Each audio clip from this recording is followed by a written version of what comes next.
I'm Elise Johnson, 35. I thought I had finally broken free from the past. I had a great job, a loving husband, and a beautiful 5-year-old son, Liam. But nothing prepared me for what happened this summer. I let my 5-year-old son stay with my parents for what was supposed to be a harmless visit. I thought they had changed. I thought they'd learned to respect boundaries, but behind my back, they turned him into the star of their YouTube channel, just like they did to me when I was a child. 5 days later, Liam called me and whispered, "Mom, I want to come home." 2 days after that, he disappeared. Before I walk you through the nightmare that unfolded, and how I discovered just how far my parents were willing to go for views, tell me where you're watching from. And if you've ever had to protect your child from your own family, hit like and subscribe. You're not alone, and neither was I. My parents started their YouTube channel, The Thompson Family Kids, when I was just 4 years old.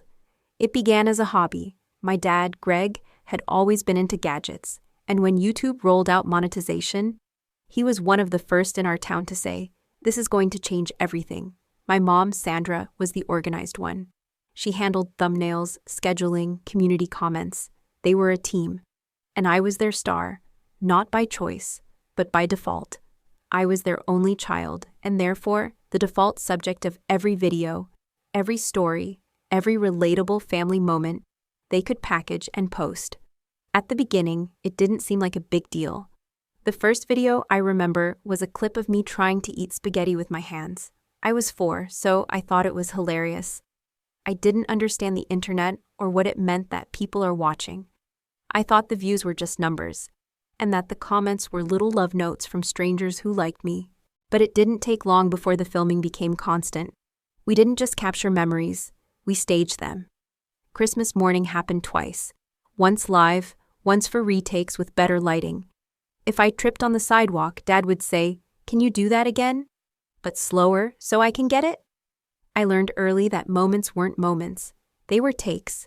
By the time I was 6, we had ring lights in the kitchen and foam mics on our cereal boxes. I couldn't finish breakfast without checking which camera was live. We had a corner in the living room called the filming spot. A white wall with pastel decor and a tripod permanently set up. Guests at the house weren't allowed to enter without signing a release form, even my cousins. When I asked my mom why, she said, "Because this is our job now, honey. People love us. You're part of something big." But I never asked to be a part of anything. I just wanted to be a kid. Middle school was when it all shifted. That's when things went from constant to invasive. I was 11 when I got my first period. I didn't tell my mom right away. I was embarrassed, confused. But she found out because she checked the laundry, saw the stains, and immediately called my dad to come downstairs and grab the cam. I'll never forget the moment she handed me a heating pad and said, "Sit on the edge of the bed, sweetheart. Just say how you feel. Just be natural." I was in pain. I was mortified. But I did it. Because saying no wasn't something we did. That video went online 2 days later. The thumbnail was a cartoon of me with a hot water bottle and the title, "Emmy's First Period, Mom Talk and Tips for Girls." It got over 500,000 views. After that, nothing was off limits. If I cried over losing a soccer game, it was Emmy Learns About Failure. If I argued with a friend, they'd film my reaction and narrate over it later, calling it emotional growth in teens. I couldn't make a mistake without it becoming a lesson for strangers. I started hiding in the bathroom just to be alone. Even then, my mom once knocked on the door and said, "If you're going to cry, sweetie, let's at least make it count." School wasn't a safe place either. My classmates watched the videos. They'd quote things I said online, sometimes word for word. "Did your mom film you getting dumped?" One boy sneered after my first breakup in 8th grade. Another time, a girl pulled up a video of me in braces and said, "You looked like a chipmunk here. Why would your mom post this?" I didn't have a chance to be awkward in private. My growing pains were public content. Even teachers brought it up. Some smiled like they knew me.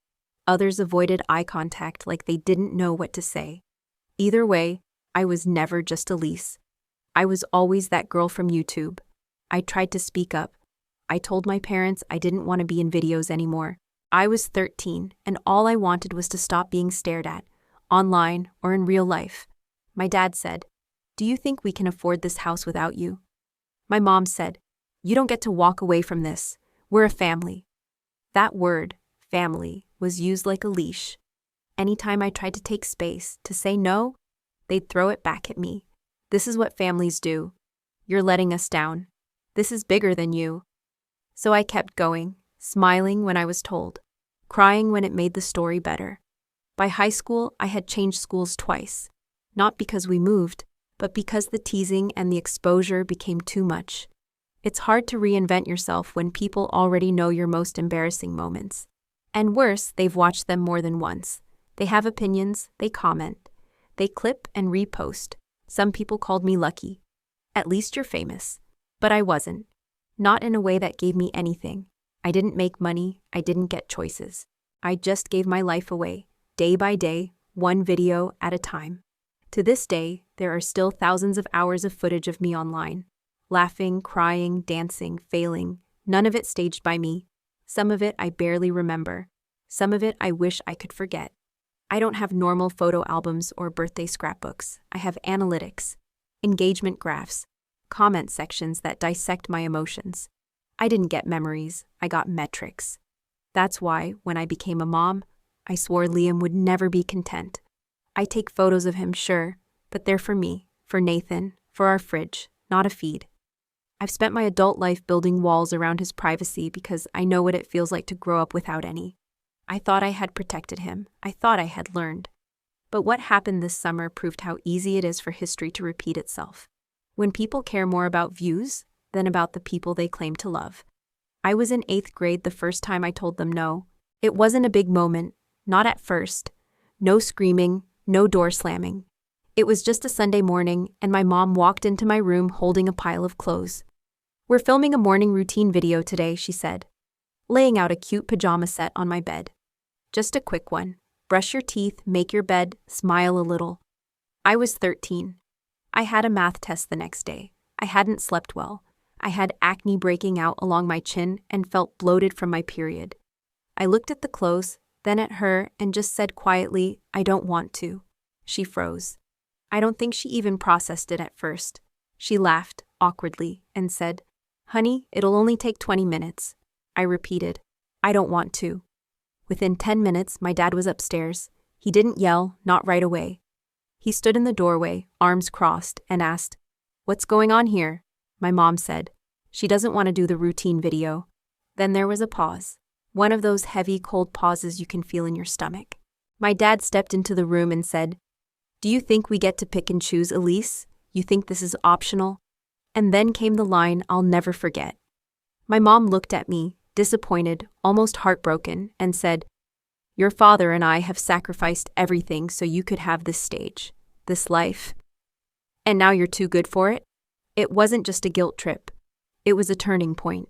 After that, things shifted fast. They didn't yell, but they pulled back all the support I'd taken for granted. My weekly allowance, gone, rides to school. Take the bus like everyone else. My mom even said, "If you're going to act like you're not part of this family's work, you can start contributing your own way." So I got a job, a real one. I started delivering newspapers at 6 a.m. before school. On weekends, I worked behind the counter at a bakery 3 blocks from our house. I was 13, but I told them I was 15 just to get hired. I used the money to buy lunch at school, to get secondhand clothes, and eventually to put away in a jar I kept hidden in my sock drawer. That jar became everything to me. It was freedom, a future, the possibility of living a life where I wasn't being watched all the time. At home, things got colder. Greg and Sandra still filmed videos, but they started cropping me out. Or worse, using old footage of me and editing it to look current. One day, I came across a video called Teen Attitude When Your Kid Hits That Stage, and realized they had pulled clips from different moments over the last 2 years to make it seem like I was acting out on camera. People commented things like, "She used to be so sweet. Puberty ruins kids." One woman wrote, "I feel bad for Greg and Sandra. Their daughter's becoming a brat." They made content out of me saying no. At school, it got worse. My classmates had seen the video. They made snide comments in the hall. "Hey, got any more teen attitude for us today?" I started eating lunch alone in the library. I deleted my own social media accounts, even though my face was still plastered all over theirs. I didn't feel like I had any say over my image, so I disappeared from where I could. I stopped talking at home unless absolutely necessary. I'd come in, do my homework, go to work, come back, sleep. I built a schedule so tight that I didn't have time to think, or cry, or scream, because none of that would matter anyway. What no one saw, the viewers, the fans, even most of my extended family, was that the smiling, playful Elise on their screens didn't exist anymore. That version of me had been edited together from half-forced moments, trimmed to fit upbeat music and sponsor reads. The real me? I was shrinking day by day, just trying to make it out. The set, the lights, the pastel backdrop in the living room, the fake kitchen scenes, felt like a cage. I knew every angle of that camera. I could tell when my mom was faking concern for the shot, or when my dad would accidentally leave an argument rolling to get raw footage. I started to count the months until high school graduation like I was doing time. I wasn't trying to ruin their channel. I wasn't trying to rebel. I just wanted one thing, to be left alone. But to them, that was betrayal. They treated my withdrawal as sabotage. "Don't you understand what you're throwing away?" my dad asked me once when I refused to do a back-to-school shopping haul video. I didn't respond. There was nothing left to say. I wasn't throwing away anything. I was trying to protect what little I had left. That was the year I realized something I probably should have known sooner. Love shouldn't come with a script. I got out the moment I could. At 17, I applied to schools as far from home as I could afford. I didn't have much saved, just what I'd made from my part-time jobs and a few quiet scholarships I never told my parents about. But then a letter came in the spring of senior year, a full academic ride to a state university in Oregon. I sat in my room, holding that envelope, and cried for a long time, not from joy exactly, more like relief. Like someone had just cracked a window open in a house with no air. I didn't tell my parents right away. When I finally did, over dinner, my mom said, "Oregon? That's a bit dramatic, don't you think?" My dad asked if I was planning to vlog my dorm room setup, and whether I'd be willing to film a moving off to college special. I said no. He said nothing after that.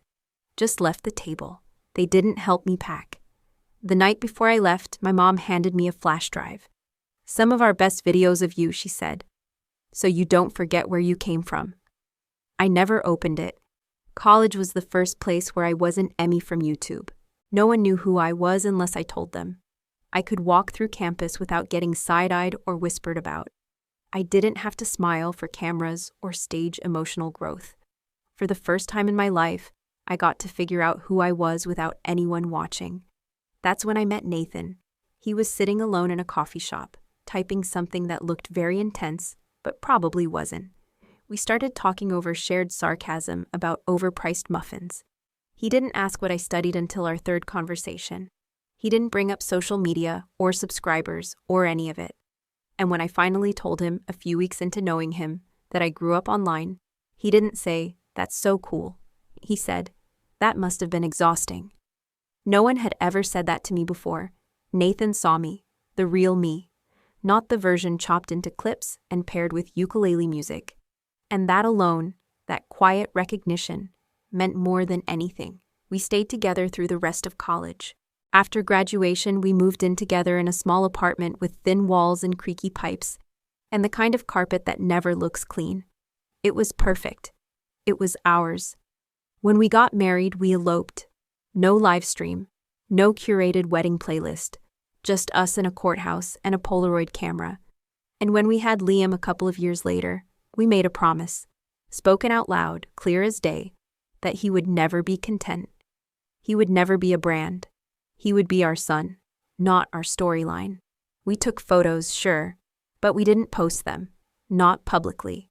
We emailed them to close family, printed some for our walls, made scrapbooks, actual physical scrapbooks with stickers and glue. We let him be messy and private and real, the way kids are supposed to be. We didn't cut off my parents completely, at least not at first. There were a few calls here and there, awkward attempts at reconnection. My mom would send care packages with homemade cookies and old family photos. And occasionally, links. YouTube links, videos titled things like Throwback Emmy's 7th Birthday or Classic Emmy Sass. always with a smiling thumbnail of me from a time I didn't agree to share. It was like she thought the videos could be a bridge. A reminder, a way of saying, "We still love you, look how much we filmed it." But to me, it felt like a message I didn't want to receive. This is who you were. This is who we still see. Nathan asked me once after she sent another link, "Do you want to watch it?" I shook my head. No, I lived it. For a while, we kept things polite. Christmas cards, occasional texts, a call on my birthday that usually ended with some uncomfortable question like, "When can we meet Liam?" Or, "Can we do a grandparent feature on the channel just once?" Every time, I said no. Every time, they made me feel like I was withholding something. But I had to hold the line. I had to protect what I'd finally built. A small, quiet life, a life not shared with strangers. I don't think people understand what it takes to keep a boundary in place when the people crossing it believe they're entitled to your whole life. They called it love, I called it erasure. Because every time they tried to reach out, it wasn't to ask how I was doing.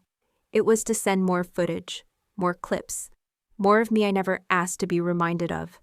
Sometimes I wonder if my parents ever saw me without a lens, if they ever looked beyond the views and saw the scared kid behind the smile, the one who used to rehearse her lines before dinner, the one who cried in the shower because it was the only place without a microphone.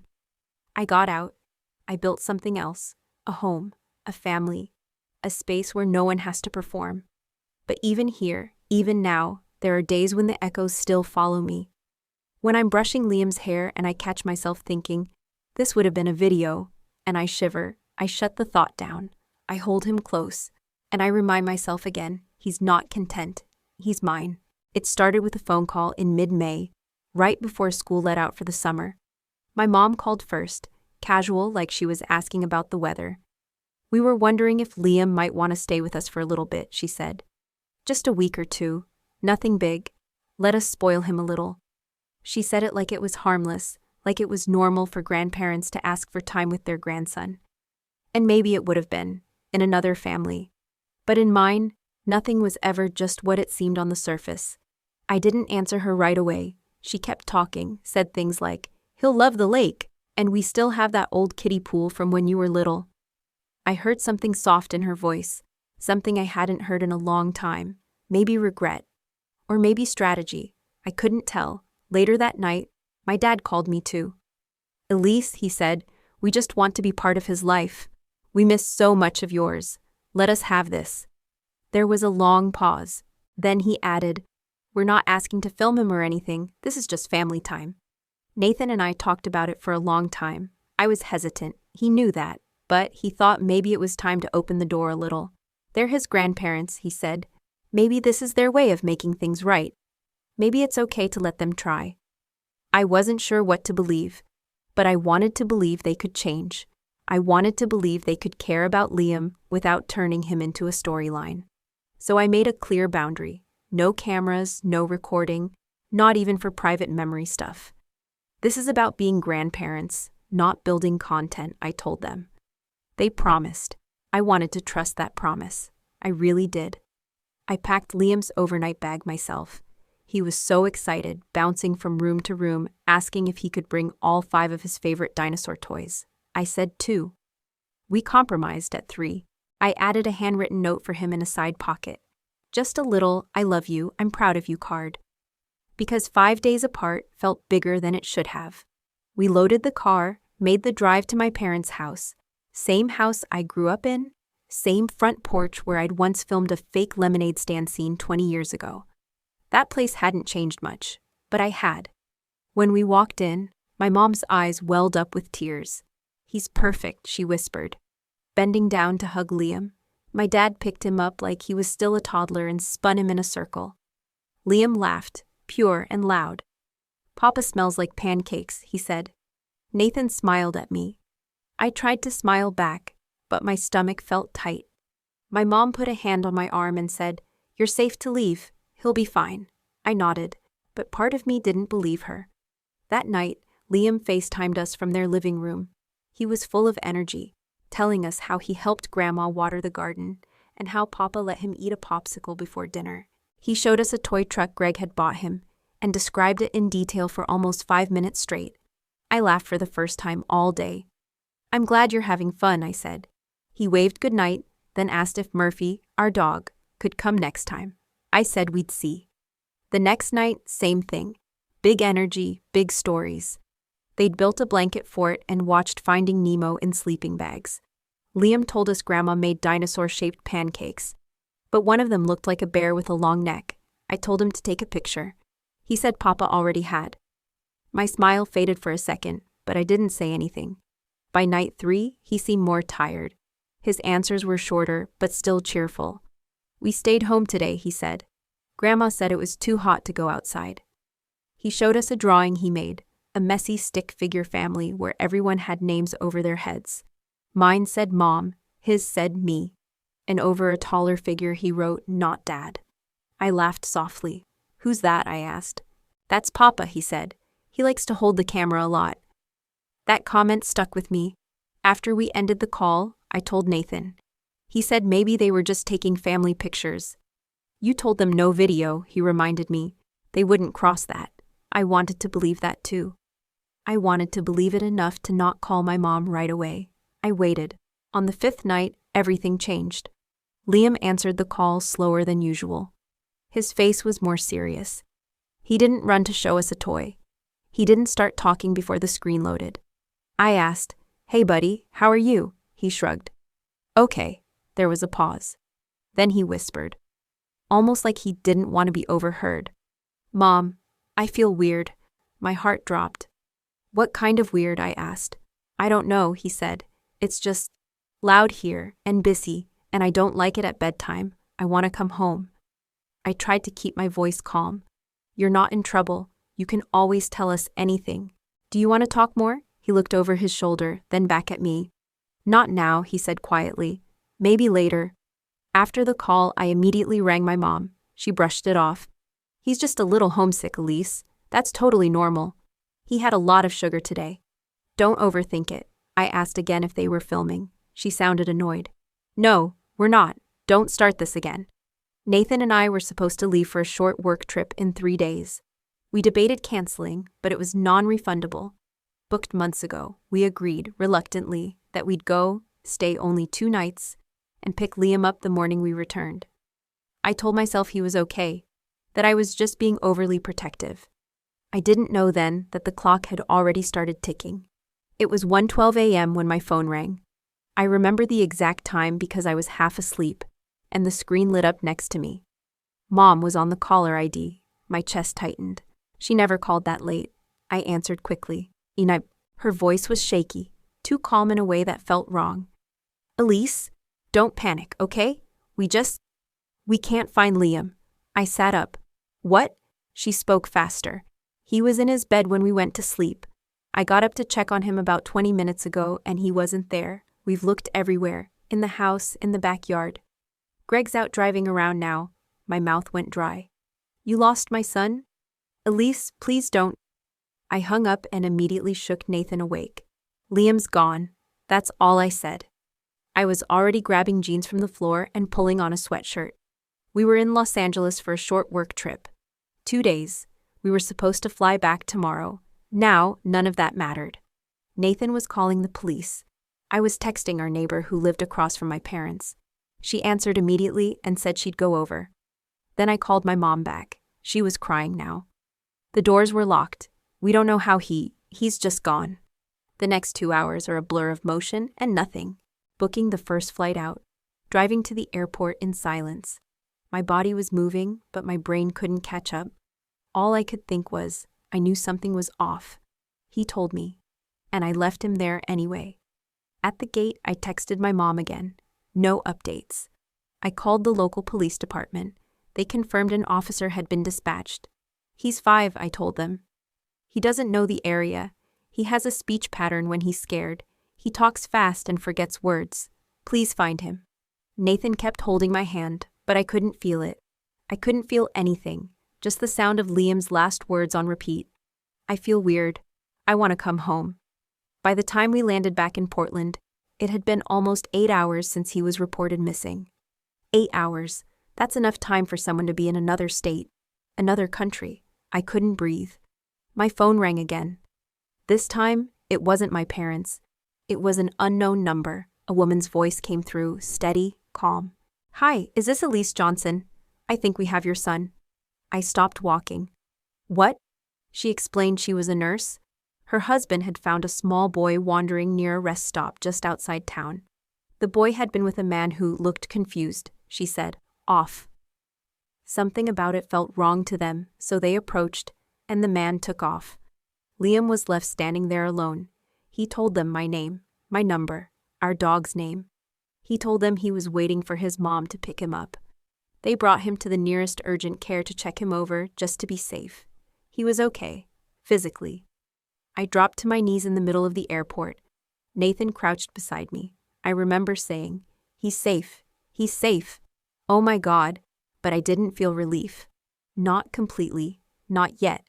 Because none of it made sense. How did he get out? Why was he at a rest stop? Who was that man? We rushed straight to the clinic. When I walked into the room, Liam was sitting on a hospital cot, holding a juice box. His face lit up when he saw me, but it was tired. He didn't cry, neither did I. I just knelt down and wrapped my arms around him, whispering, "I'm here, I've got you, you're okay." He pulled back and looked me in the eyes. "I thought you sent that man to get me," he said. "He knew our house, he knew Murphy. He said you wanted me to come meet you." My blood went cold. Someone had used information about our family, details Liam wouldn't question, to lure him away. And Liam, being 5, believed it. Why wouldn't he? The man knew his favorite color, his school. That he didn't like strawberries. Information a stranger shouldn't know. It didn't take long for the pieces to click into place.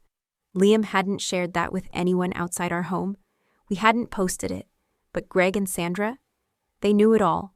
And if they'd been filming, if they'd posted anything about Liam online, someone could have used that. Pieced together enough to sound convincing. Enough to steal him away. The rest of that day was spent at the police station, giving statements, reviewing traffic cam footage, filing reports. My parents were called in too. I didn't want to see them, but we ended up in the same hallway at one point. My mom looked pale. My dad looked angry, defensive. I didn't say anything. I couldn't. I didn't trust myself to stay calm. Later that night, when Liam was finally asleep in his bed, back home, safe, I sat on the floor in his room and stared at the wall. I kept asking myself the same question. What did they do?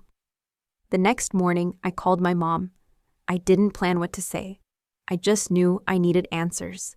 She picked up immediately, like she'd been waiting. "Is he okay?" she asked. Her voice cracked, but I didn't respond to the emotion. I went straight in. "I want to know what you posted," I said. "About Liam. I want to know exactly what went online, when, and who saw it." There was silence on the other end. Then she said, "Elise, it wasn't like that. We didn't mean..." But I cut her off. "Don't lie. Not this time." She finally admitted it. They had filmed him. "Just a few clips," she said. "Cute stuff. Him playing with toys, helping in the garden. We blurred the house number, I promise." My chest felt tight. "Did you tag him?" I asked. "Did you use his name?" She hesitated. Then, "Only first name. Just Liam at Nana and Papa's." My head was spinning. She didn't get it. Or maybe she did and just didn't care. She had done exactly what I told her not to do. And because of it, someone had enough personal information to nearly take my son. I opened YouTube and typed Liam, Nana, and Papa. The channel had been renamed Thompson Family Grandkids. The latest video had gone up 4 days before Liam went missing. The title was 5-year-old's first campfire alone. So brave. The thumbnail showed Liam sitting near a fire pit, holding a marshmallow, with my dad crouching nearby, just out of frame. The description listed his favorite snacks, how he doesn't like bugs, and how they were trying to help him face his fears. My jaw locked. They had framed it like an experiment, a story arc. My son wasn't a person to them. He was content again, just like I had been. I clicked through other uploads. There was one of him drawing pictures, one of him dancing in the living room, another of him reading a picture book aloud, while my dad whispered encouragement from off camera. Each video had comments, strangers saying things like, "He's so adorable," and "reminds me of Emmy when she was little." Others were worse, specific, creepy. One user had commented on multiple videos, always referencing little details only someone obsessively watching would notice. I reported everything, then I screen recorded it all. I knew I'd need proof. I confronted my parents again, this time in person. Nathan came with me. We showed up unannounced at their house, and when they opened the door, my dad's expression hardened immediately. "We don't appreciate threats," he said. I handed him my phone. "You posted videos of my son without permission," I said. "Someone used that to try to take him. This isn't about threats. This is about responsibility." My mom looked pale. "We didn't know. We thought it was harmless." I stared at her. "You thought you could do it again, just like you did to me." What followed was a blur of shouting, excuses, half apologies. "We didn't give away the address. We never thought it'd reach that kind of audience. Everyone posts their kids online. It didn't matter. The damage was done. And the worst part? They had footage that could have helped identify the man who took Liam, but they hadn't handed it over. I found that out later from the detective. The police had requested all recordings from the day Liam went missing. My parents gave them some, but when I asked if the camera at the park had been included, the detective said no such footage was provided. I confronted my dad again. He said, "It didn't show anything useful." I asked to see it. He refused, said it had been erased. I didn't believe him. I still don't. I think they were afraid that the video would reveal more than just a blurry figure, maybe something about how far they were from him, how staged it all had been. Maybe it would prove they left him alone. I went through the house myself while they stood there, stunned. I knew how they stored data. I found the hard drive in the basement studio, same spot they kept mine years ago. It wasn't password protected. On it were dozens of video files, unedited, raw. In one of them, I watched Liam sitting on a park bench, eating goldfish crackers. There was no adult in frame, just a camera zooming slowly from a hidden distance. Then, around the 7-minute mark, a man walked up to him. They talked. Liam nodded. Then he stood up and followed him out of frame. The camera didn't move. My hands were shaking. Nathan took the file straight to the police. We didn't ask for permission. That video helped them identify the man, someone already flagged for suspicious behavior near schools. He had seen the YouTube videos. That's how he knew Liam's name, his habits, his comfort items. That's how he lured him away. I still get sick thinking about how close we came to losing him. After the police confirmed the man who tried to take Liam had followed the YouTube videos, everything changed. Not just legally, emotionally too. I wasn't just angry anymore. I was numb. The kind of numb where you don't even flinch when people apologize. Where you start to realize that the damage isn't just in what happened last week. It's in everything that led up to it. My parents had filmed their grandson without permission, lied about it, exposed him, and then failed to act when he went missing. I had no more grace left for them. The investigation was still open, but we'd brought Liam home. We tried to settle him back into a routine. Bedtime stories, cereal in the morning, no cameras, no questions he didn't want to answer. He was quieter than usual, a little more clingy. He started double-checking the locks at night and asking if strangers were allowed to know his name. Nathan and I answered every question honestly but gently. "You're safe now," I'd say. "We're here. No one's taking you anywhere." And then I'd sit outside his room and cry in silence. A few days later, my parents released a video on their channel. Yes, after all that, they posted a video. The title was, "A Message to Our Community, Family First." The thumbnail was a still frame of my mom's tearful face, my dad's hand on her shoulder. They sat on the familiar couch with the pastel throw pillows, the same ones we used in videos from when I was 12. Sandra opened with, "We've been through something deeply painful this week." Greg chimed in, "Our family is healing, but we want to clear up some misconceptions." Then came 15 minutes of carefully worded justification. They didn't say my name. They didn't mention Liam directly. But they referred to misunderstandings, false narratives, and an overreaction rooted in trauma. My mom talked about wanting to preserve memories and sharing joy with the world. My dad said, "Some people don't understand the difference between documenting love and exploiting it." They closed the video with a Bible quote about forgiveness. The comment section was split. Some praised their courage, others asked hard questions. "Did you really film a missing child for views? Where was the apology to your daughter? I read every single one, fingers clenched around my phone, knowing full well they'd delete the hard ones by morning. That's what they always did. Curate the truth. I called them the next day. I didn't yell, I didn't cry. I just said, take the channel down, every video of Liam, every video of me. I'm done playing nice. My dad's voice was tight. You're not the only one in this family, Elise, I replied. No, but I'm the only one who's been exploited twice, and I'm not letting it happen a third time. They refused, said it was their legacy, that removing it would erase our history. I told them, you already erased my childhood. You don't get to erase my son's safety too. Then I hung up. I called my lawyer the next day. We filed a cease and desist order. We compiled evidence of Liam's likeness being used without consent, alongside proof that those videos contributed directly to the kidnapping attempt. I didn't want to sue them. I wanted them to stop. But if legal pressure was the only language they understood, I was done speaking gently. Nathan supported me completely. This ends now, he said. You've been dealing with this since you were a kid. They think they're above accountability. We met with a digital safety consultant too, scrubbed every trace of Liam's personal info from the internet. We changed his daycare schedule, changed our usernames, locked down every account.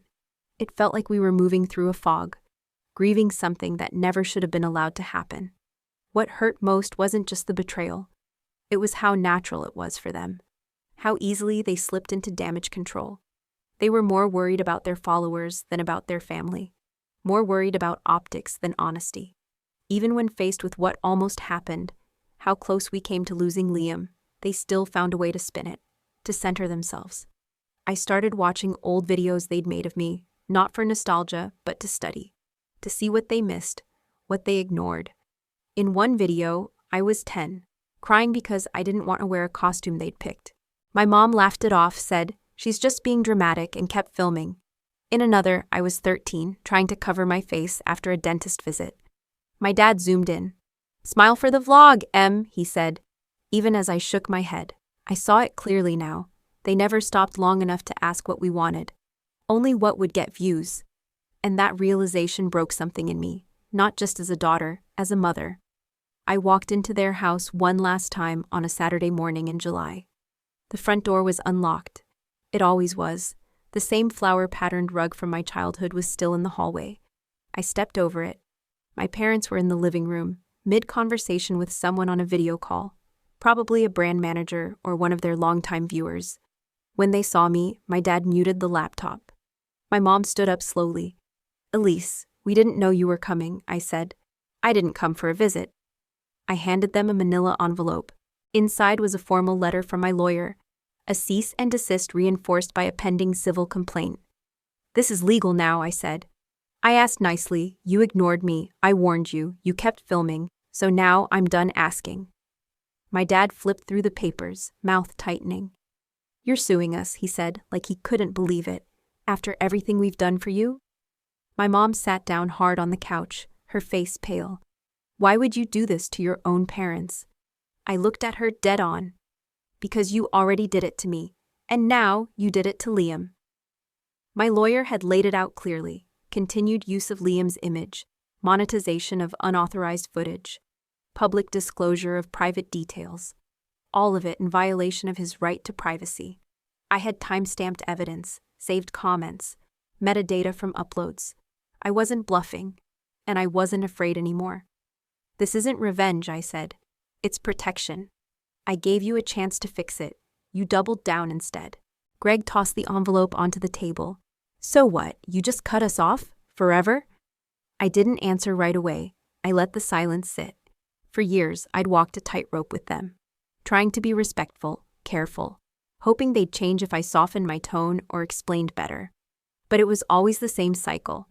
I'd set a boundary, they'd step over it, then act wounded when I pushed back. And it hit me then, standing in that house that used to be mine. They were never going to stop unless someone made them. They didn't understand consent. They understood consequences, so I gave them some. They asked me to stay and talk.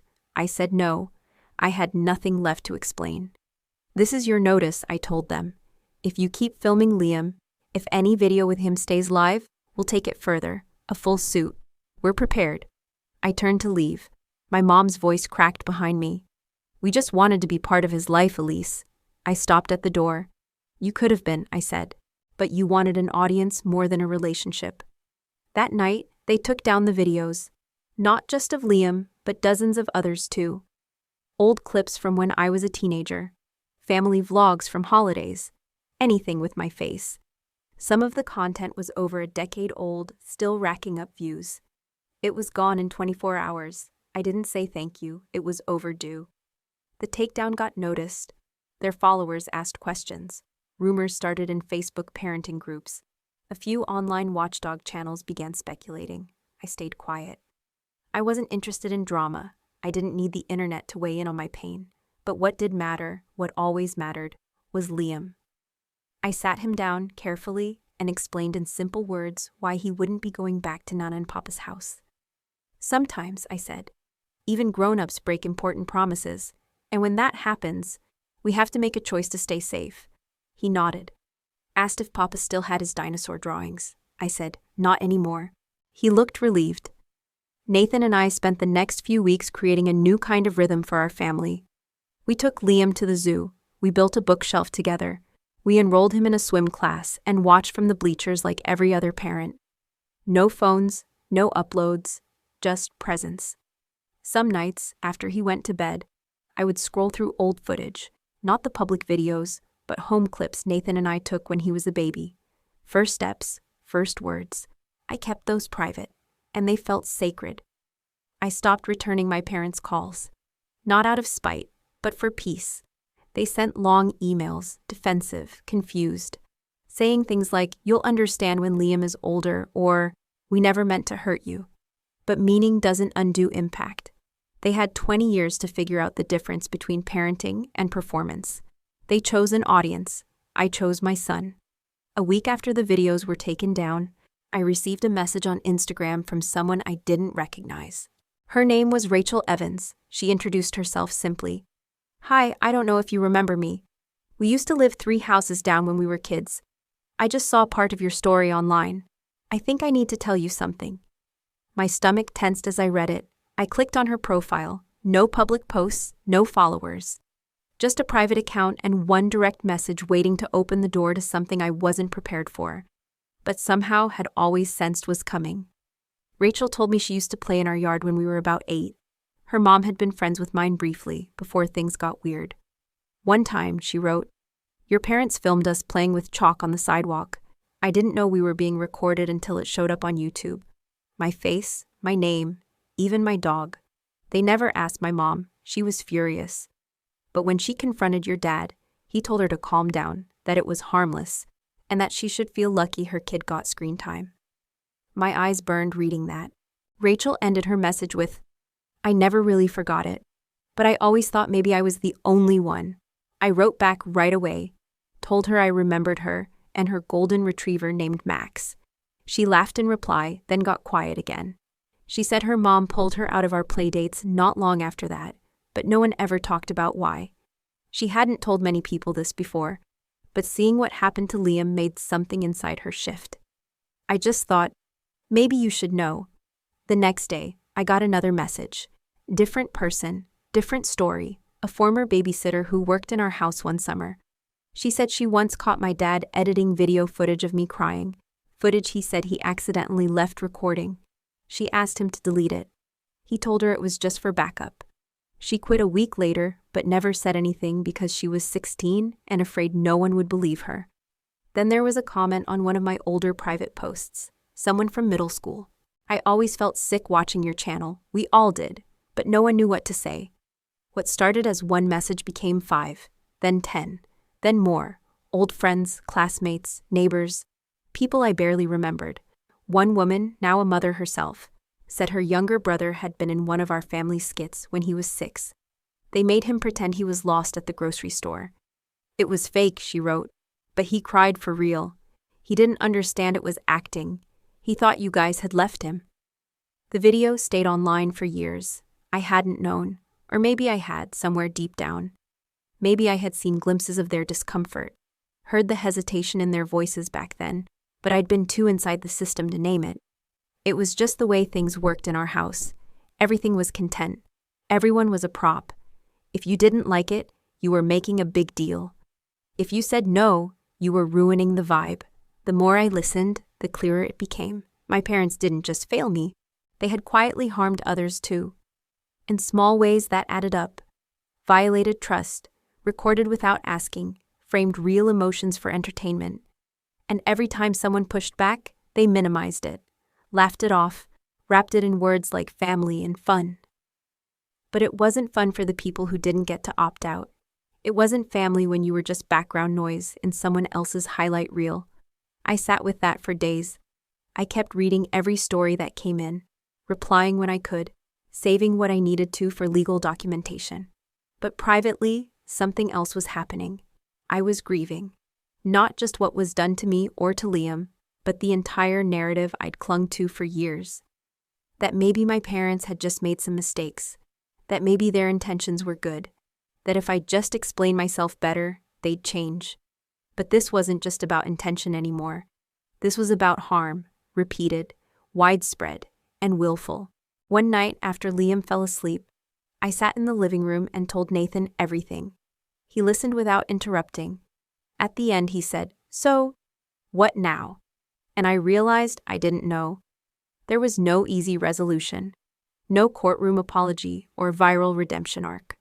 Just a slow rebuilding of trust, within myself and with the world around me. What I did know was that I couldn't go back. Not to pretending it wasn't that bad. Not to playing the quiet daughter. Not to carrying the shame that never should have been mine. There was no big final confrontation. No slammed doors, no dramatic speeches.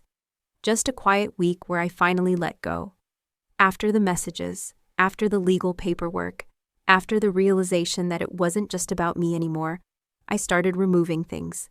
I deleted old files from my laptop, videos my parents had sent me years ago, links I had kept just in case, folders with thumbnails of my face at 13. They had lived in my hard drive like old bruises. I never watched them. I don't know why I kept them. Maybe part of me thought I needed proof that it had all happened. But I didn't anymore. I reached out to YouTube's privacy complaint system and submitted a formal takedown request for every video featuring me as a minor without my consent. It was tedious, emotional, but necessary. Some were already gone, others still floating in backup channels and reposts. A few had hundreds of thousands of views, comments stretching back over a decade. I used to love this family. Remember when Emmy was so cute? This girl had attitude even back then, LOL. I didn't reply. I just reported them and moved on. Block, delete, remove. It felt like dragging old furniture out of a burning house. Useless, heavy, not worth saving. My parents didn't fight back.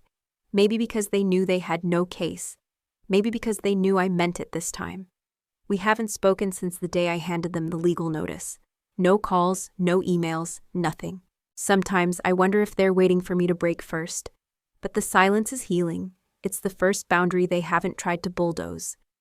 I started therapy again, real therapy. Not the school counselor from 10th grade, or the media coach my mom once hired to help me be more comfortable on camera. I found someone who specializes in childhood trauma, in family enmeshment, in identity loss.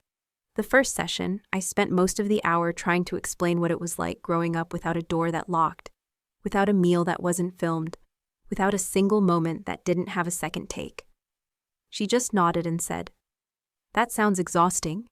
I cried, not because it hurt, but because she believed me right away.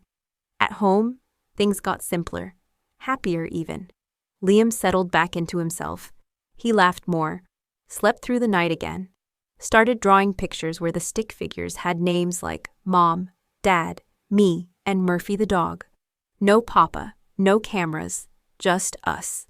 He asked fewer questions about what happened, but when he did, I answered honestly.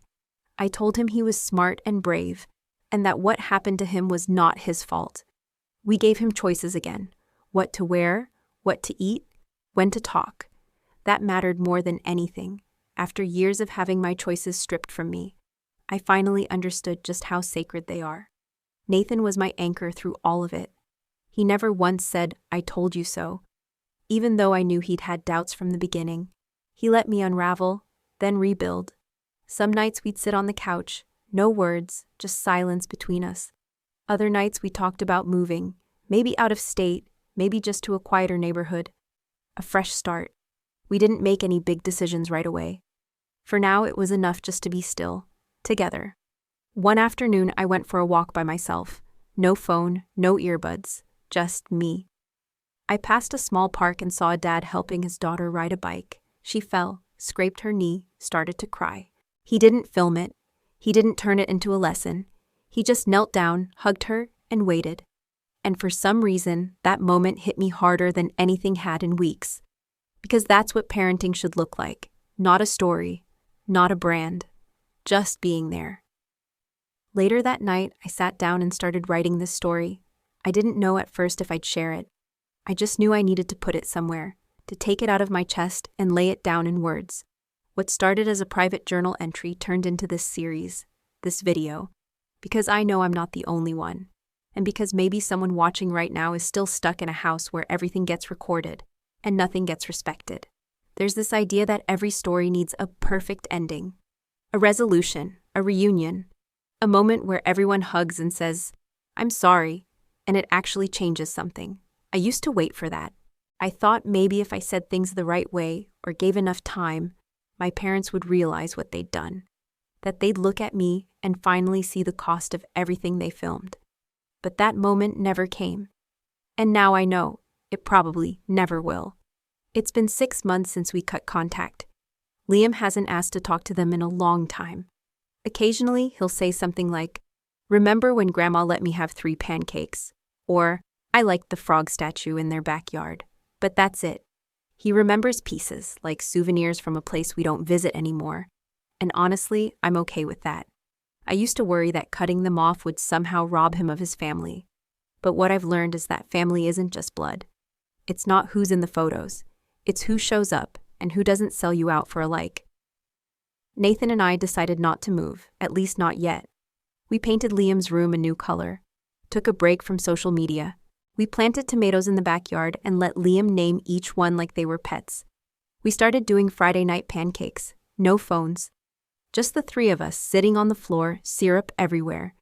It's quiet, and it's real. The legal situation settled quietly. My parents agreed to remove all content involving Liam and me, and not to post anything new. They didn't admit fault, but the paperwork was signed, the channels taken down. The damage was already done, but at least now it couldn't keep spreading. There was no press release, no apology video, just silence. And while part of me wanted more, some acknowledgement, some accountability, the bigger part of me realized that silence was its own kind of ending.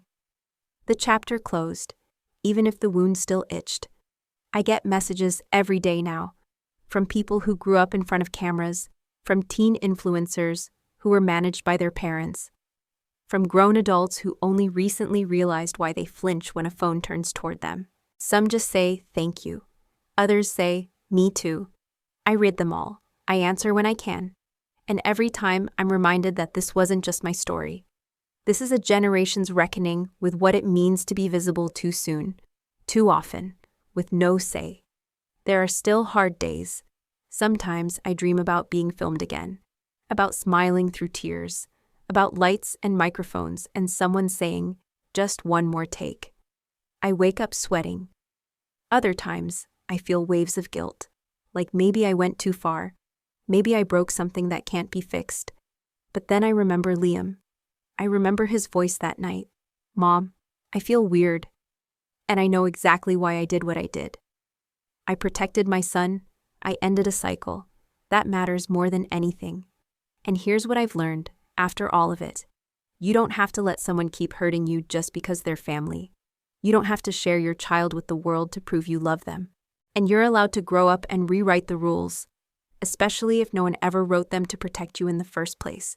This isn't a happy ending, but it's an honest one. We're okay. We're healing. And for now, that's enough. If you've listened this far, thank you for giving me your time, your attention, your care. If you see yourself anywhere in this story, whether you were the kid on camera or the parent figuring it out now, please know it's not too late to step back, to choose differently, to start again. Drop a comment if this story meant something to you. Share it if you think someone needs to hear it. And if you're on your own journey, trying to protect your kids or reclaim your voice, I'm with you all the way. This is Elise Johnson, signing off for real this time. No edits, no thumbnails, just me. Thanks for being here.